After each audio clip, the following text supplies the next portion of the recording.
नमस्कार, सलाम और जूले। मैं हूं सोनम वांगचुक लद्दाख से।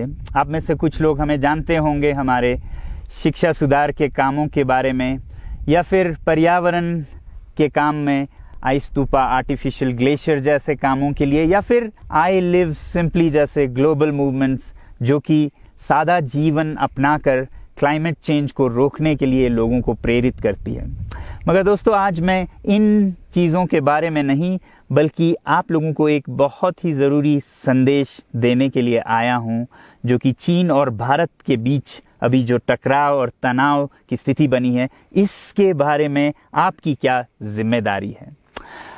मैं लद्दाख में हूं और आप देख रहे हैं सिंधु नदी को बहते हुए यहाँ, और वो जो पहाड़ियाँ हैं उनके पीछे नुब्रा और चांगतांग के वो इलाके हैं जहाँ पर ये तनाव बढ़ता जा रहा है। हजारों सैनिक वहाँ ले जाए जा चुके हैं। सुनने में आया है चीनी वायुसेना के जहाज भी वहाँ तैनात किए गए हैं, और एक घंटे पहले भारतीय वायुसेना के जहाज भी मेरे ऊपर मंडरा रहे थे।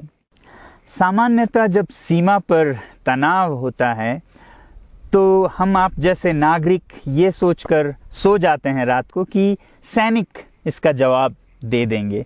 मगर मैं आज आप लोगों को ये ज़रूरी बात बताना चाहता हूं कि इस बार सिर्फ सैनिक जवाब नहीं, दो तरफा जवाब हो और उसमें नागरिक जवाब भी हो। तो आप जैसे नागरिक दिल्ली, मुंबई और बेंगलोर और अनेक शहरों से क्या कर सकते हैं इसमें, ये समझने के लिए पहले हमें समझनी होगी चीन की ये हरकत और वो ऐसा क्यों कर रहा है। आपने देखा होगा कि ये सिर्फ भारत के साथ नहीं हो रहा है, बल्कि पिछले कई हफ्तों से चीन ये दक्षिण चीनी सागर में वियतनाम, ताइवान और अब हांगकांग के साथ भी छेड़खानी कर रहा है। और मेरा ये विश्लेषण है कि वो ये सब किसी देश के साथ दुश्मनी के वजह से ज़्यादा अपने अंदर की समस्याओं को सुलझाने के लिए कर रहा है। आज चीन को सबसे बड़ा डर है तो अपने जनता से डर है। उनकी 140 करोड़ की आबादी, जो कि एक बंधुआ मजदूर की तरह बिना मानवाधिकारों के चीनी तानाशाह सरकार के लिए काम करते हैं और उसे धनी बनाते हैं। जब वो नाराज हो जाए तो फिर एक क्रांति की सी परिस्थिति बन पड़ती है, और इससे चीन बहुत डरता है। आज कोरोना के प्रकोप के बाद चीन में फैक्ट्रियां बंद हैं, एक्सपोर्ट्स बंद हैं और बेरोजगारी 20% तक बढ़ चुकी है। लोग बहुत नाराज हैं, क्रांति हो सकती है, तख्ता पलट हो सकता है। इसीलिए चीन पड़ोसियों से दुश्मनी करके अपनी जनता को अपने साथ जोड़ने में लगा हुआ है, और ये पहली बार नहीं कर रहा है। 1962 में जब भारत के साथ जंग की तो वो जंग भी उसने अपने जनता को संभालने के लिए की थी। तब 4 साल का अकाल और भूखमरी हुई थी, और इससे ध्यान हटाने के लिए ये जंग की थी। चीन के लिए अपनी जीडीपी और जो खुशहाली है उसे बढ़ाते रहना बहुत ही ज़रूरी है, और जिस दिन जीडीपी घट जाए वहाँ की जनता क्रांति के लिए तैयार है।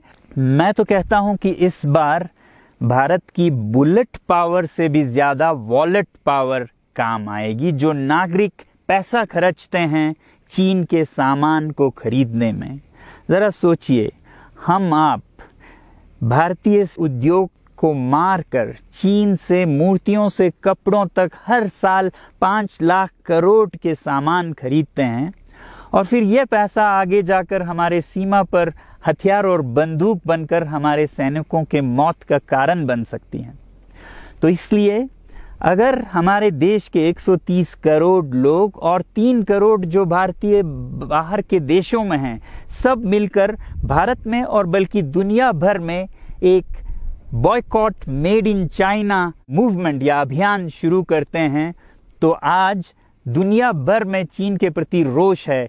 हो सकता है कि सारी दुनिया साथ आए और इतने बड़े स्तर पर चीनी व्यापार का बॉयकॉट हो कि चीन को जिसका सबसे बड़ा डर था वही हो, यानी कि उसकी अर्थव्यवस्था डगमगाए और उसकी जनता रोष में आए, विरोध और तख्ता पलट। और अगर हम ऐसा नहीं करते हैं तो कितनी बदनसीबी की बात होगी भारत के लिए, ज़रा सोचिए। एक तरफ हमारे सेना सीमा पर जंग लड़ रही होगी और दूसरी तरफ हम आप चीनी सामान, मोबाइल से लेके कंप्यूटर्स, कपड़ों से लेके खिलौनों तक को खरीद कर उनकी सेना को पैसा भेज रहे होंगे, चीन की सेना को। ये तो हुई हार्डवेयर की बात। दूसरी तरफ हमारी युवा चीनी सॉफ्टवेयर, एप्स, गेम्स जैसे टिकटॉक, शेयरिट, इन सब में मस्त, उन्हें दूसरी तरफ से करोड़ों करोड़ों का पैसा भेज रहे होंगे। तो इसलिए बहुत ज़रूरी है कि हम एक नागरिक जवाब ज़रूर दें और इसे एक अभियान बनाएं, ग्लोबल मूवमेंट की तरह। ये बॉयकॉट मेड इन चाइना का जो अभियान है वो भारत के लिए भी एक वरदान साबित होगी। जैसा कि हमारे प्रधानमंत्री ने एक विजन हमें दिया था स्वावलंबन का, सेल्फ रिलायंस, वो तब हो सकता है जब हमारे अपने उद्योग फलें फूलें। और जब हम बॉयकॉट करते हैं इन सामान का तो अपने देश के उद्योग का, उत्पाद का हम प्रयोग करेंगे और उससे मजदूरों को रोजगारी मिलेगी और सारा देश खुशहाल होगा। बजट होगा कि हम और अच्छी तरह से टक्कर ले सकें सीमा पर भी। तो इसके लिए मैं आप लोगों से अपील करता हूं कि जहां तक ऐप्स और सॉफ्टवेयर की बात है तो हमारे युवाओं को एक हफ्ते में उन्हें अनइंस्टॉल करना चाहिए। Boycott made in China, software in a week and hardware in a year. क्योंकि साजो सामान के लिए वक्त लगेगा हमारे अपने देश से और बाहर से विकल्प निकलने तक, तो उसे हम एक साल के अंदर कर सकते हैं। तो ये हम न सिर्फ अपना प्रतिज्ञा करें बल्कि 100 और लोगों को इसके बारे में समझाएं, शेयर करें सोशल मीडिया पर, और हमारी जो मीडिया है वो जनता तक, देश के कोने कोने तक पहुंचाए।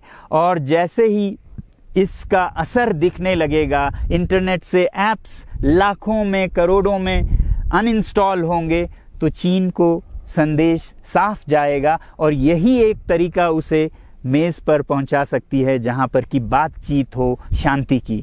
तो जाते जाते मैं ये बता दूं कि मैं क्या करने जा रहा हूं। इस फ़ोन पर जो भी चीनी ऐप्स हैं उन्हें तो मैं एक हफ्ते में हटा रहा हूं, बल्कि ये फ़ोन जो कि चीन में बना है इसे भी मैं एक हफ्ते में अपनी ज़िंदगी से अलग कर रहा हूं और एक साल के अंदर हर वो चीज़ जिस पे मेड इन चाइना लिखा है उसे ज़िंदगी से निकालने जा रहा हूं।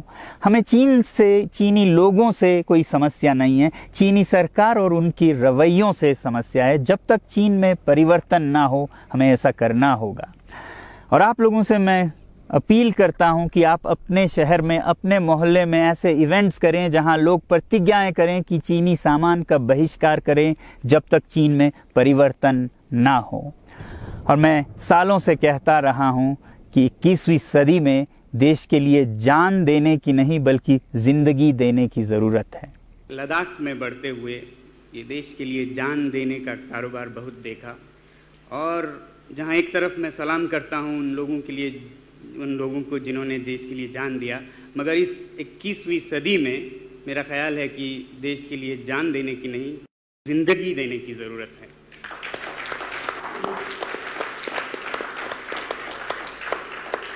तो आप भी निभाइएगा अपना रोल। जय हिंद।